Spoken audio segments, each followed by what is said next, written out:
So what do you see as the challenges? What are you hearing from NRB members as far as how to deal with artificial intelligence? Yeah, and that's a great question because there's a number of levels that we talk about when we talk about artificial intelligence, or we say AI for short. First of all, there's just the technical level, right? There are different kinds of search engines out there, AI engines that do different things. How do we use those? How do we use them effectively? There's a bunch of AI tools that can make our production go faster. We can speed up workflows, all of those things. But then there's the issues that we have to talk about with AI, the moral and ethical issues. You know, I often say in the first Jurassic Park movie, there's a scene where George Goldblum's character said about the cloning that they were doing. We were so worried whether we could do it, we didn't think about whether we should do it. And that's key to the AI as well. But Christians have to remember this new tool is going to be adapted whether we like it or not. Right? And we can't be on the back end of using it because, look, our enemies are going to use it for a lot of different things. So that's what we're out here trying to help explain to people. How do we use AI? How do we do it in a godly way? And how do we do it in an ethical way that really provides not only guidance for the industry itself, but for all of the consumers out there that are going to see the AI content that gets put together? And when you think about it, and obviously this should be important to every Christian communicator, the moral, the ethical aspects. We view artificial intelligence and the use of it differently. So when we're looking at some of the moral challenges, what do those look like? Well, let's think about it for a second. Things like just even copyright infringement, or do we think that taking other people's content and sermons are okay? We load an AI engine and then it becomes ours. Or even a bigger ethical question: what do we do with the great pastors and teachers of the past? Do we resurrect them in a virtual now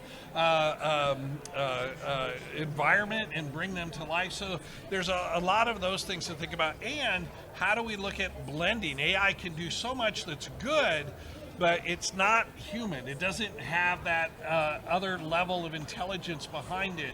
It can take only so much context into the data and move that forward. So there's a number of those issues that we have to address and think about. And then this last one, if we teach people from the Bible and it's all done on a virtual basis, what happens when they run into reality?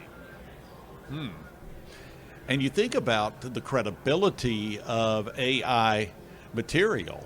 When perhaps someone does a search on a platform that's powered by AI, and the AI comes back with an answer that may not be biblical, or you get AI to write a sermon or to voice a radio program, how are you going to know if it's biblically accurate? That's right. And look, back to the Bible, one of NRB's members does a lot of research, and they just finished a new study. And even as new as AI is, they had the question they asked there: would you believe an AI engine over the Bible, over what's in the Scripture? And already 13% of the respondents said yes. They would believe the AI over the Bible itself. So that's going to be a big challenge for us. Wow. And I think that a good rule of thumb, even a programmer, and there's some tremendous programmers that we air on Faith Radio that are members of national religious broadcasters. But I think the key for every Christian is to make sure that we're knowledgeable in the Word, and that we're trained by the Spirit, and that we're discerning as far as the content that we are consuming.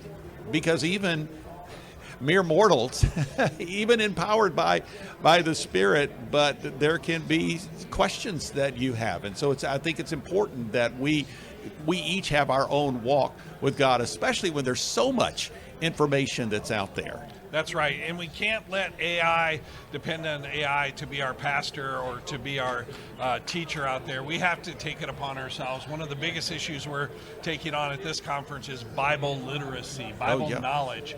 We have to have that. I really hope that the next generation doesn't look for AI for all the answers. They open up the Scriptures and let God speak to them directly.